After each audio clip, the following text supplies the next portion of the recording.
ተናስተልኝ ቅዱሳን እንደምን ሰነበታችሁ? ሳምንቱን በመልካም እንዳሳለፋችሁ ተስፋ አደርጋለሁ። ጾምን ወደ ጸሎት ስንጨምር ምን ይሆናል በሚል ዛሬ ደግሞ ከእግዚአብሔር ቃል አብረን በዚህ ዲቮሽናል መልእክት እንመለከታለን። ኢየሱስ ጾሟል። ስለ ጾምም አስተምሯል። በብሉይም ኪዳንም በአዲስ ኪዳንም በምናይበት ጊዜ ጾም አንዱ መንፈሳዊ ዲሲፕሊን ወይም ደግሞ ስርዓት እንደሆነ እንመለከታለን። ክብር ለኢየሱስ ይሁን። ባለፉት ጊዜያት ስንጸልይ ምን ይሆናል፣ ስናውጅ ምን ይሆናል በሚለው ሀሳቦች ስንመለከት ነበርና ዛሬ ደግሞ ጸሎታችን ላይ ጾምን ስንጨምር ምን እንደሚሆን ነው የምንመለከተው። ጾምና የረሃብ አድማ ልዩነት አለው። እንደው ግልጽ ለማድረግ የረሃብ አድማ ስለ ተቃውሞ ትኩረት ነው፣ ስላለ መብላት ነው እንጂ ጾምን ያማከለ አይደለም። እንግዲህ ጾም ያለ ጸሎት የረሃብ አድማ ሊሆን ነው። ጾም ግን መንፈሳዊ ነው። ስለ መሰጠት፣ ትሁት ስለመሆን በእግዚአብሔር ፊት እግዚአብሔርን ስለመፈለግ ያለ ጾም መጸለይ ይቻላል። ነገር ግን ያለ ጸሎት ፈጽሞ መጾም የለብንም ወይም የለባቸውም። ምንም እንኳ ጾም በዛሬው ዘመን ተወዳጅ አርዕስት ባይሆንም ለስብከት በብሉይም ኪዳን በአዲስም ኪዳኖች በምናይበት ጊዜ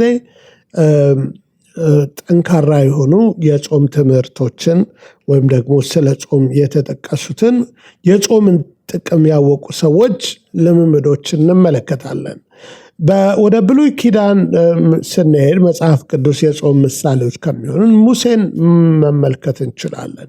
ሙሴ ፕሮባብሊ የመጀመሪያው ሰው ስለ ጾም የተጠቀሰ ሰው ሊሆን ይችላል። ብዙ በመጾም ደግሞ ትልቅ ከኢየሱስ ክርስቶስ ቀጥሎ ወይም የኢየሱስን ያህል ጾሞ ያየነው ሰው ሙሴ ነው። ሙሴ በዘጸአት 34:28 ላይ በዚያም 40 ቀንና 40 ሌሊት ከእግዚአብሔር ጋር ነበረ፣ እንጀራም አልበላም ውሃም አልጠጣም፣ በጽላቶቹም ላይ የቃል ኪዳኑን ቃሎች 10ቱን ትእዛዛት ጻፈ ይላል።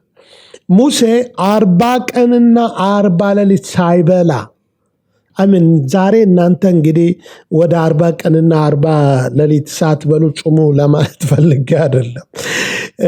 የተለየ ምሪት ነበረው። ፕላስ ደግሞ አንድ ነገር ማወቅ ያለብን ለግማሽ ቀንም ጾሙ፣ የአንድ ቀንም ጾም ጸሎት ይኑራችሁ፣ ሙሉ ቀን ሳትበሉ ወይም ሳምንቱን ሙሉ ሳትበሉ ውሃ እየጠጣችሁም ቆይታችሁ ጾሙ። ወደዛ ሀሳብ ከመሄዳችን በፊት ዋናው ማወቅ ያለብን ጾም በምንጾምበት ጊዜ የምንኖረው በእግዚአብሔር ቃል መሆኑን የምናውጅበት ወይም ደግሞ የምናስብበት፣ የምናምንበት፣ እምነታችንን የምንገልጽበት እንደሆነ ልናውቅ ይገባል። ሙሴ ሰው በእንጀራ ብቻ አይኖርም የሚለውን ከእግዚአብሔር አፍ በሚወጣው ቃል ሁሉ እንጂ በእንጀራ ብቻ አይኖርም ብሎ ኢየሱስ ሲናገር የሙሴን ታያላችሁ። 40 ቀንና 40 ሌሊት ሳይበላ ሳይጠጣ ቆይቶ ሰውየው በሕይወት አለ። ሰው በእንጀራና በውሃ ብቻ አይኖርም አይደል? ሰው ከእግዚአብሔር አፍ በሚወጣ ቃል ሁሉ እንጂ በእንጀራ ብቻ አይኖርም ያለውን እንመለከታለን። እና በእርግጥ ሙሴ ብዙ ነገር ተቀብሏል። ስለ አዳምና ሔዋን የነገረን ሙሴ ነው። ያለፈውን በትንቢት መንፈስ ወደ ኋላ ሄዶ የፍጥረትን አፈጣጠር፣ የሰው ልጅ እንዴት እንደተፈጠረ ዘፍጥረትን፣ ዘጸአትን፣ ዘሁልቁን፣ ዘሌዋውያን፣ ዘዳግምን እየጻፈልን ሰው ሙሴ ነበረ። ትልቁ የመጽሐፍ ቅዱስ መሰረቱን ያስቀመጠ ሰው ነበረ። ይሄ ሰው ያንን ሁሉ መገለጥ እየበላ እየጠጣ ሆዱን ሞልቶ አይደለም፣ በእግዚአብሔር ፊት ራሱን አዋርዶ ያገኘው ነገር ነው ማለት ነው። ዳንኤልን በምንመለከትበት ጊዜ ዳንኤልም እንዲሁ የጾም ሰው ነበረ። ዳንኤል ምዕራፍ 10 ላይ ሄደን ስናይ ከቁጥር 2 እና 3 ላይ በዚያም ወራት እኔ ዳንኤል 3 ሳምንት ሙሉ አለቀስኩ። 3 ሳምንትም እስኪፈጸም ድረስ ጥሩ ምግብ አልበላውም፣ ስጋ ወይን ጠጅ ወደ አፌ አልገባም ወይም አልተቀባውም።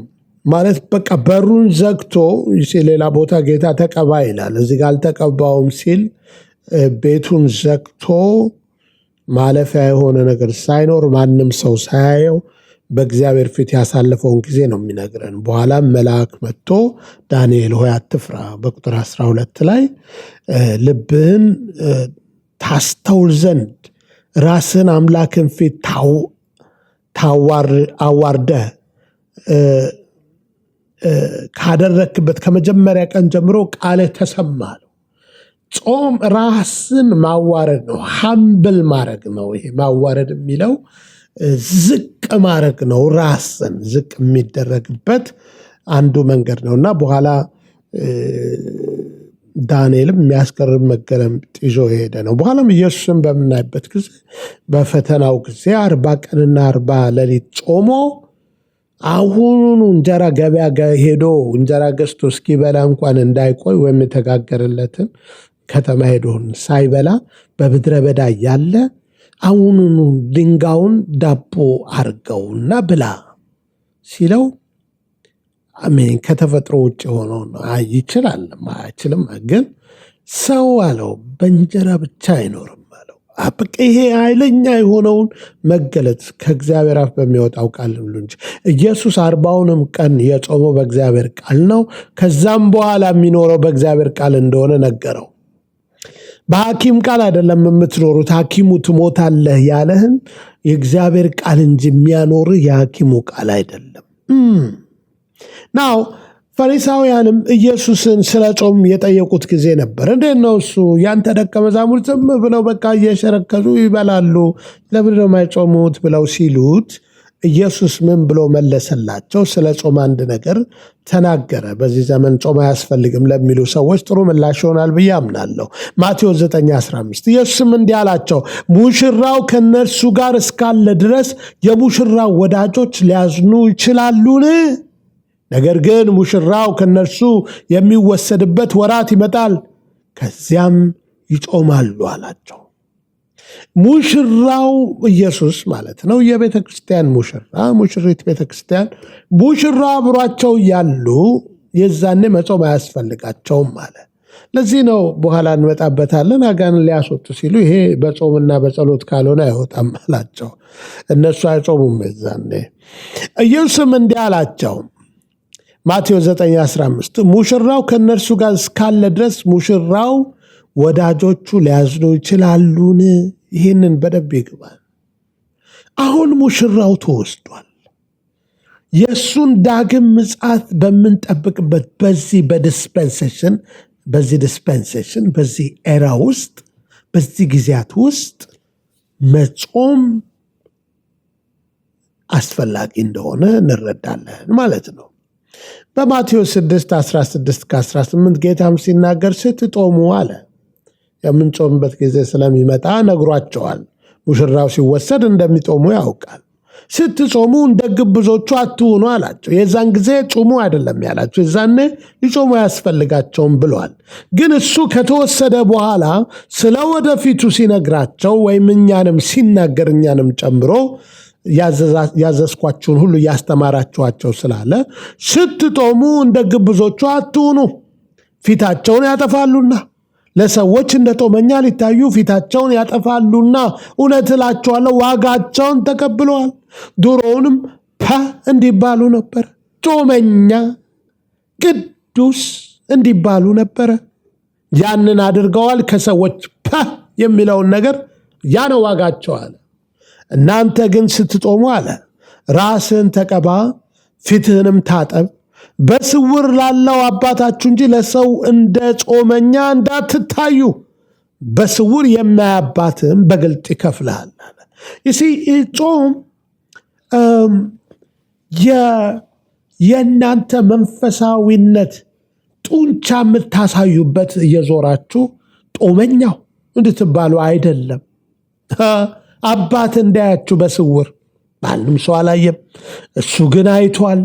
1 ሚል ስትተው፣ ቁርስህን ሳትበላ፣ ጾም ስታክልበት በጸሎት ላይ 2 ሚል ሳትበላ፣ 3 ሚል ሳትበላ እግዚአብሔር ሆይ አንተ ታስፈልገኛለህ።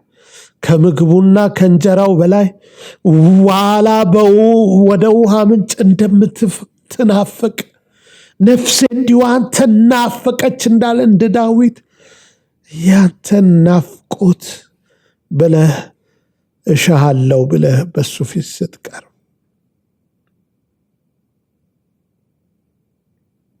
የዛን ጊዜ ያንን ጦም እግዚአብሔር በግልጥ ይከፍልሃል አለ። ጾሙ ጋራ አብረ የጸለይከውን ጸሎት ያንን ሪዋርድ እግዚአብሔር ምላሽ ይሰጥሃል እያለን ነው። በግልጽ ይከፍልሃል። ቅድም ያየነው የሙሴንም አይተናል፣ ዳንኤልንም አይተናል። መልአክ መጥቶ ነገረው። በግልጽ ነው። በኋላ ለሁሉም ሰው ከጾማችሁ ካለቀ በኋላ ጾሜ ነበር ይህን ያህል ጊዜ ብትሉ ምንም አይደለም። ግን እንደው ጾመኛ ለመምሰል እንደው ምራቄንም አልወጥም በቃ እንትፍ እያልኩ እላለሁ ብትሉ ምን ሆንክ? አይ የጾምኩ ነው። እኔ ጾመኛ ነኝ።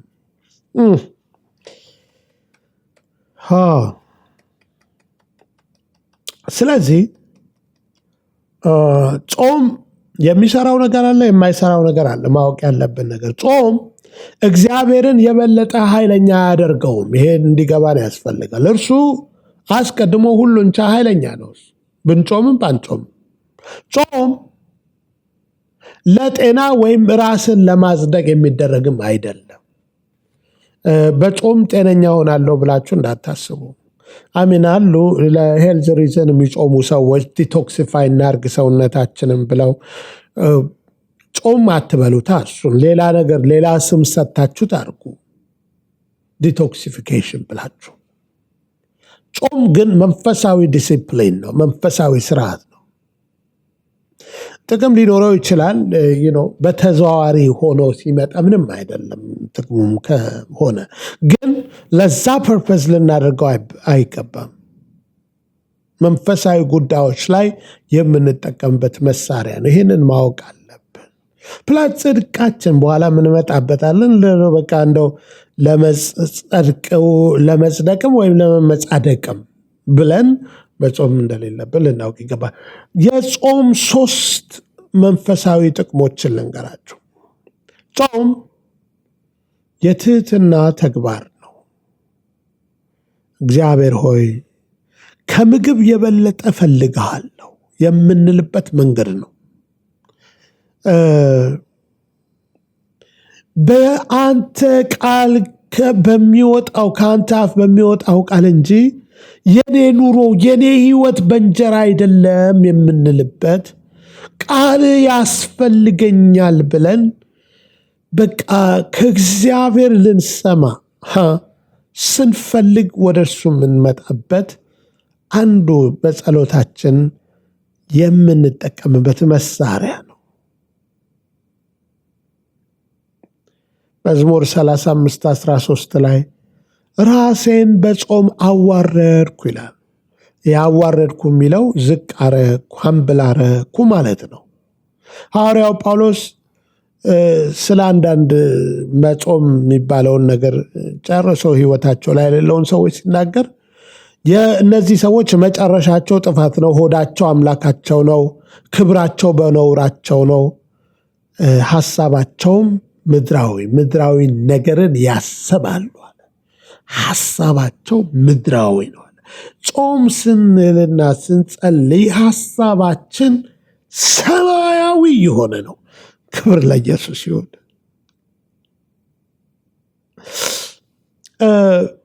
ኢሳይያስ ጾመው ግን የጾማቸውን ፍሬ ስላላዩት ሰዎች የተናገረው ነገር አለ። ለምን ጾምን አላየህም? ነፍሳችንን ለምን አዋረድን አንተ አታስተውልም ይላሉ አለ። ጾምን ብቻውን በእግዚአብሔር ፊት ትክክለኛነታችንን ለማሳየት የምናደርገው ከሆነ ተሳስተናል። በእግዚአብሔር ፊት በጾም ተቀባይነትን ለማግኘት አንሞክር። እግዚአብሔር የሚቀበለን ስለ ጾምን ስለ ጸለይን አይደለም። እግዚአብሔር የሚቀበለን በክርስቶስ ኢየሱስ የመስቀል ሥራ ነው። ስለዚህ ክርስቶስ በሰራልን የመስቀል ሥራ ወደ እግዚአብሔር እንቅረብ። በሱ ደም አማካኝነት ወደ አብ ሁላችን መግባት አለን አለ። ወደ አብ ወደ እሱ መገኘት የምንገባው እሱ በሰራው በመስቀሉ ሥራ አማካኝነት ነው። ከዚች አንድ ዝንፍ ያለን ቀን ተቋርጠናል ማለት ነው፣ መግባት አንችልም። ነገር ግን ጾም ለምንድን ነው የምንጾመው? ተቀባይነት ያገኘን ሰዎች ጾማችንም ተቀባይነት እንዲኖረው ጾምን አክለናል እንጂ ጾሙ እኛን ተቀባይነት የሚሰጠን ሳይሆን ተቀባይነትን ያገኙ ሰዎች ሲጾሙ ጾማቸው ተቀባይነትን ያገኛል ማለት ነው።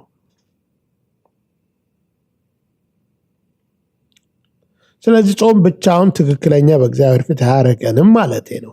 ሌላው መቅደም ያለበትን ነገር እናስቀድም። በክርስቶስ መዳናችንን በመስቀሉ ሥራ ድኛለሁ፣ የእግዚአብሔር ልጅ ሆኛለሁ፣ ዳግም ተወልጃለሁ፣ ይህን እናስቀድመው። ስለዚህ ከዛ በኋላ ግን ራሳችንን ስናዋርድ ጸጋ እንቀበልበታለን። ያዕቆብ 4:6 ላይ ነገር ግን ጸጋን አብልጦ ይሰጣል። ስለዚህ እግዚአብሔር ትዕቢተኞችን ይቃወማል፣ ለትሑታን ግን ጸጋን ይሰጣል ይላል።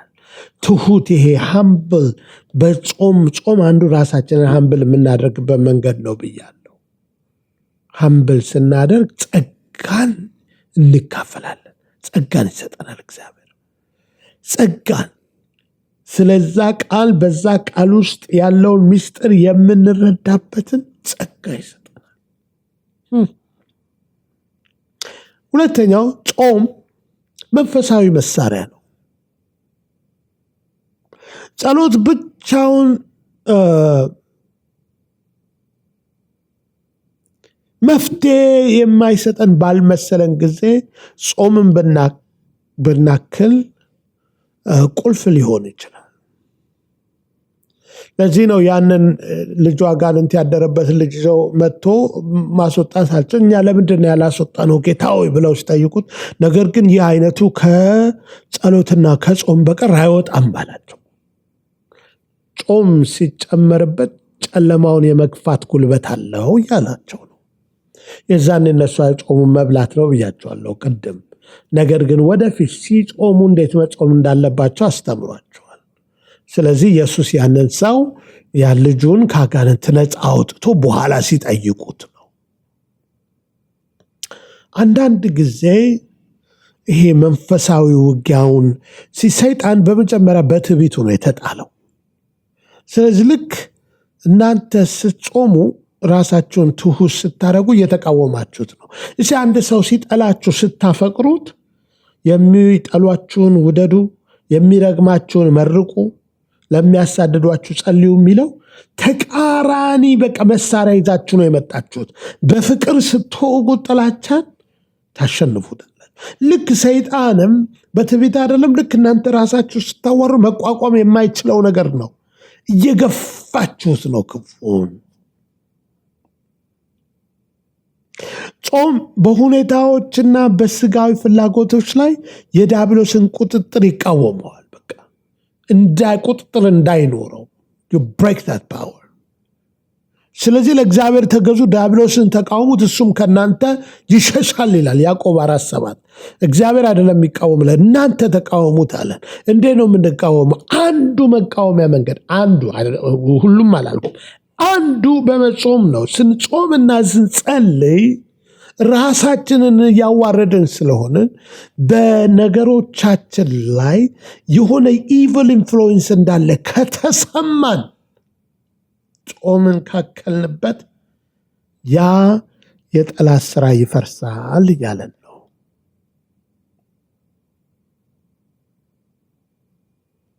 አንድ ልጨምር። ሶስተኛው ጾም በእናንተና በእግዚአብሔር መካከል ያለ ነገር ነው። ጾም ለታይታ የሚደረግ አይደለም። በእግዚአብሔር ፊት ያለ አቋም ነው፣ ፖስቸር ነው። ስለዚህ ማቴዎስ 6:17-18 ስትጦሙ ለአባታችሁ እንጂ ለሰዎች ጦመኛ አትምሰሉ፣ በስውር የማያይ አባታችሁ በግልጥ ይከፍላችኋል አለ። በግልጥ። ስለዚህ በግልጽ ነገሮች ተከፍለውን እንድናይ በስውር የሆነ ነገር መስራት አለብን ማለት ነው። ማንም ሳያየን በስውር የሚያይ አባት አለ። ቆርኔሌዎስ በስውር ነበረ። እግዚአብሔር ጸሎትና ልመና ተሰማ አለው መልአኩ። ሂድና በግልጽ ሲመጣ ጴጥሮስን አስጠርቶ መንፈስ ሲወርድ እሱ በግልጽ የተከፈለ ነገር ነው። ስለዚህ በጾም የሰዎችን ትኩረት ለማግኘት ወይም ለመመጻደቅ አንጾም ማለት ነው። መቼ ነው መጾም ያለብን የሚሉትን 1-3 ሀሳቦችን ልና አብዛኛውን ነካክተነዋል። ግን አንደኛ መንፈሳዊ ማስተዋልን በምንፈልግበት ጊዜ ልንጾም ይገባል። ሐዋርያት ሥራ 13:2 ላይ ስናይ ጌታን ሲያመልኩና ሲጦሙ መንፈስ ቅዱስ አሁን በርናባስና ሳውልን ለጠራኋቸው ሥራ ለዩልኝ አለ። ሲጾሙና ሲጸልዩ ጌታን እያመለኩ እያለ ማን የሚቀጥለው ሚሽነሪ ሆኖ መላክ እንዳለበት የሚቀጥለውን የእግዚአብሔርን አጀንዳና ፕላን ሰሙ። ያልተጻፈ ነው። ድምፅ ሰሙ። የጠራ ድምፅ፣ ከሰይጣን ያልሆነ ከእግዚአብሔር የሆነውን ነገር የምንሰማዋን የጠራ ነገር ይዘን የምንወጣው ጾምን ጸሎታችን ላይ ስናክል ነው። መንፈሳዊ ማስተዋልን ስንፈልግ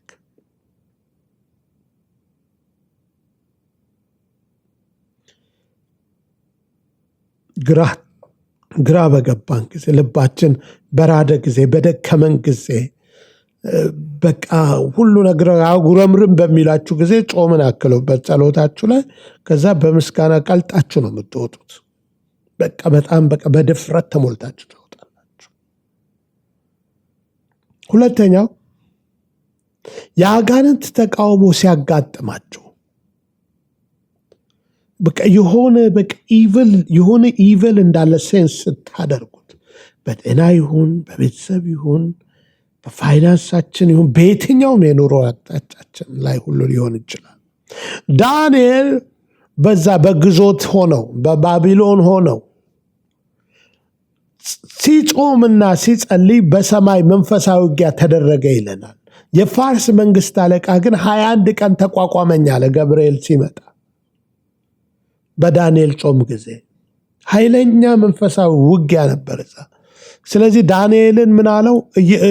አንተ ገና ራስን ማዋረድ በጀመርክበት ቀን ቃል ወጥቷል አለ ከላይ። ግን ያ ቃል እሱ ጋር እንዳደርስ ውጊያ እንደነበር ይነግረናል። በእርግጥ ኢየሱስ ክርስቶስ እነዚህን የክፉ ኃይላትን በላይ ያለውን የጨለማን ስልጣን ሁሉ እንዳፈረሰ እናውቃለን።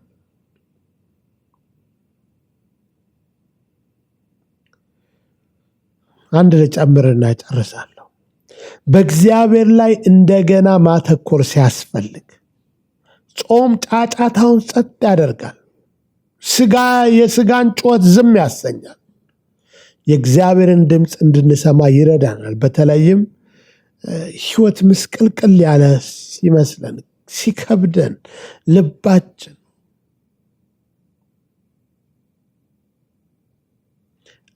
በዛለ ጊዜ የዛኔ ኃይለኛ። ለዚህ ነው ጳውሎስ በቃ ደካማ ስሆን ያኔ ብርቱ ነኝ የሚለው። ድንገት ብርታት የሚለቀቅበት እግዚአብሔርን በመተማመን የምንጠብቅበት ይሆናል። ምን ያህል ጊዜ መጾም አለብን ለምትሉ ሰዎች እንደው በቃ ቅልስልስ ማለት ጀምሩና ሰው ምን ሆነሃል? ታማል እንዴ? እየጾምክ ነው እንዴ? ምንድነው? እንደዚህ አይነት ደረጃ ውስጥ እንዳገቡ ማለት ነው። ከዛ ውጭ ግን ጉልበት ኖሯችሁ ስትጾሙ ቢሆን አተኙ፣ ድክምክም አትበሉ፣ ተንቀሳቀሱ። ሙቭመንት ራሱ ያስፈልጋል። የኤነርጂ ነው ሙቭመንት ራሱ። ደስ ይለኛል። ብዙ ጾም ጊዜያቶችን ብዙ አሳልፌያለሁ። ቀናት፣ ወራት እናት ወራት፣ ሳምንታት፣ ቀናት፣ 2 ሚል መተው፣ 3 ቀን መጾም፣ ሳምንት መጾም፣ ከዛ በላይ ሳምንታት መጾም እና በዛ ውስጥ መንፈሳዊ ብርታት ይለቀቃል እና እንደ ውስጣችን እንደተሰማን ሸክም ለሰዎች ሊሆን ይችላል። ለሀገር ልትጸልዩ ትችላላችሁ። ሀገርህን ተሸክማችሁ ልትጾሙ ትችላላችሁ። ስለዚህ 1 ወይም 2 ምግቦችን ሚሎችን መዝለል፣ ሙሉ ቀን ጾሞ ማታ መብላት፣ እንደ ዳንኤል እንደዚሁ እንደው በቃ እንደ ሰርቫይቫል ጥራጥሬ መብላት ሊሆን ይችላል። ይሄ ሁሉ ግን ለታይታ እንዳልሆነ ተነጋግረናል አይደል? በውሃ ብቻ 3 ቀን የሚደረግ ጸሎት ልትጾሙ ትችላላችሁ። አትሞቱም። በመጾም መሞት የለም። እግዚአብሔርን ታምናችሁትና የእሱ ኃይል ነው ብላችሁ ኮንፌሽናችሁ ላይ ካለ ትቀጥላላችሁ። የመንፈስ ቅዱስ ምሪት ሲያስፈልጋችሁ፣ ቃል ሲያስፈልጋችሁ፣ ያ ነቢይ ከመፈለጋችሁ በፊት እግዚአብሔርን ብትፈልጉ እግዚአብሔር እንደየትኛውም መልኩ ሆኖ እናንተ አንደርስታንድ በምታደርጉት ነገር ይናገራችኋል።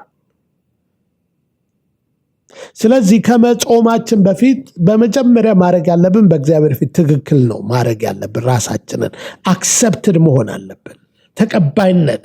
ይህ ደግሞ በክርስቶስ ነው ብያቸዋለሁ። ጌታን ካልተቀበላችሁ 10 ጊዜ ብትጾሙ ጾማችሁ ዋጋ የለውም። ጾማችሁ ተቀባይነት የሚኖረው እናንተ በክርስቶስ ተቀባይነትን ካገኛችሁ ነው።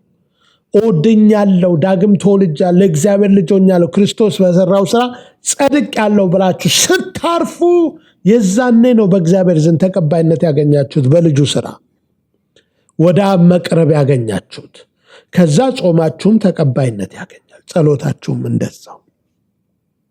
ኢየሱስ ጌታ እንደሆነ በአፍህ ብትመሰክር እግዚአብሔርም ከሙታን እንዳስነሳው በልብ ብታምን ትድናለህ። ሰው በልቡ አምኖ ይጸድቃል፣ በአፉም መስክሮ ይድናል። ሮሜ 9:10-9-10 ሰው በልቡ አምኖ ይጸድቃል፣ በአፉም መስክሮ ይድናል።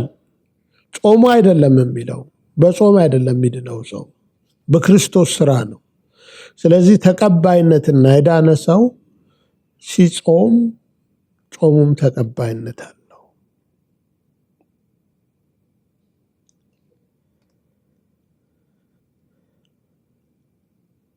ስለዚህ ጌታ ኢየሱስ ና ወደ ሕይወቴ ግባ፣ ኃጢአቴን ሁሉ ይቅር በለኝ። በሰዓት ጸልዩ። ና ወደ ሕይወቴ ግባ ጌታ ሆይ፣ ባፈሰስከው ደም ኃጢአቴን ሁሉ ጠብልኝ። በዚህ ሰዓት የሕይወቴ አዳኝና ጌታ አድርጌ እቀበላለሁ። አሜን። ስለዚህ ጾም ከእግዚአብሔር ጋር የመመላለሻው አካል ይሁን፣ ወይም እንደ ሸክም ሳይሆን እንደ በረከት አድርገን እንውሰደው። እምነታችንን ያጠነክራል። እድገታችንን ወደ እግዚአብሔር ሞር ወደ ክርስቶስ የምናድግበት መንገድ ይሆንልናል።